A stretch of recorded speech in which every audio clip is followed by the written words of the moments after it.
Olá pessoal, hoje a gente vai falar sobre dano, seja ele patrimonial ou moral.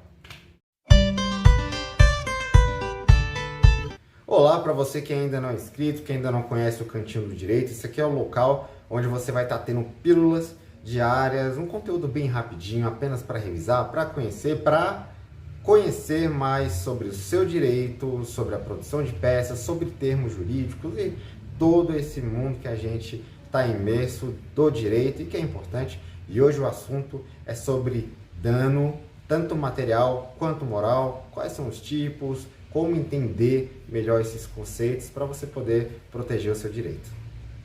Para você que não é inscrito, se inscreve no canal, vai ter muita coisa por aqui. Eu estou me organizando ainda, mas a gente vai chegar lá numa produção de conteúdo que seja suficiente e adequada para você que está buscando mais e mais conhecimento e está buscando entender melhor quais são os seus direitos. Para você que não é inscrito no canal, se inscreve. Aqui a gente vai ter pílulas muito objetivas para não tomar muito do seu tempo, porque seu tempo é importante para mim também.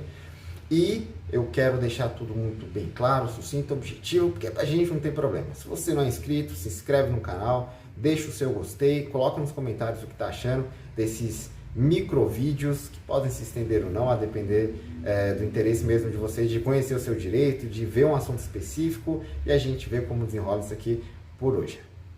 Quando a gente está falando de dano, ele sempre, no direito civil, vai estar dividido em dois bracinhos, né? Você vai ter o dano moral e o dano material. O material é muito mais simples de entender, porque classicamente, pela doutrina, ele está dividido sempre em lucro cessante ou então em dano emergente. Dano emergente é aquele que acontece num acidente de carro, por exemplo, bateu, vai ter que pagar conserto, tem aquele dano mais imediato.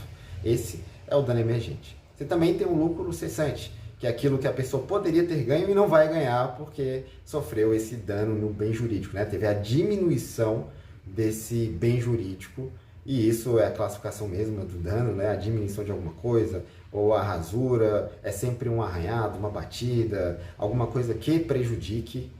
E no lucro cessante, funciona mais ou menos assim: o cara trabalhava de Uber e agora bateu o carro, vai ficar um mês sem trabalho. Como é que ele consegue fazer isso sem um carro? Esse é o que ele poderia ganhar. Então, quando você está entrando com uma ação judicial, você vai ter que fazer mais ou menos a estimativa de quanto ele ganhava para saber qual é esse lucro, esse benefício, na maioria das vezes sempre financeiro, que ele deixou de perceber por conta do dano sofrido. Tem também a perda de uma chance, e isso aí causa sempre muita polêmica, porque depende de uma prova pré-constituída. Afinal de contas, não pode ser qualquer coisa, né? A perda de uma chance. Afinal, por exemplo, fulano passou na prova X e ia ser nomeado, mas por um problema administrativo lá, demorou um pouco mais, sofreu um acidente e não conseguiu ser empossado. Por conta das regras do edital, ele estava fora. Aí ele poderia pedir uma ação contra essa pessoa que provocou o dano, que gerou a perda dessa chance, a possibilidade dele ser inscrito nos quadros lá. E aí sim, geraria um prejuízo que o juiz poderia metrificar, né? Que seria a perda de uma chance. Mas vamos supor que existiam duas etapas desse mesmo concurso e o fulano só passou na primeira.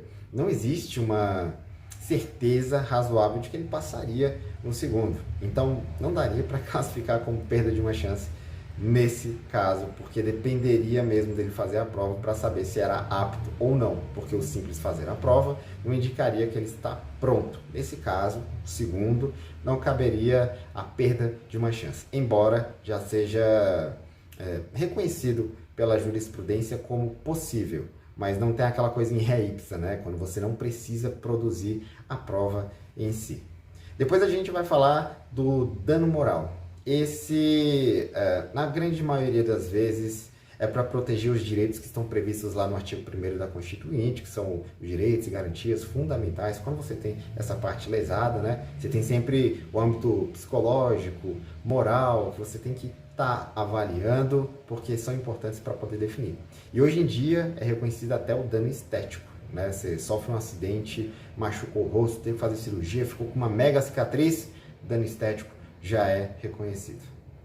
Em resumo, são esses os tipos de danos que a gente vai poder estar lidando no direito civil e que são mais importantes para você estar conhecendo. Afinal de contas, pode acontecer com você, né? Um acidente, aí você vai lá na peça e já pede o lucro cessante, você pede o dano emergente, que foi o que você teve que gastar lá na hora, e eu ainda fiquei com o queixo meio torto, então você já tem um dano moral que é possível nesse caso.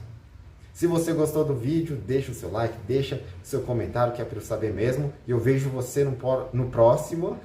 Eu vejo você no próximo Pílula do Direito. Até mais.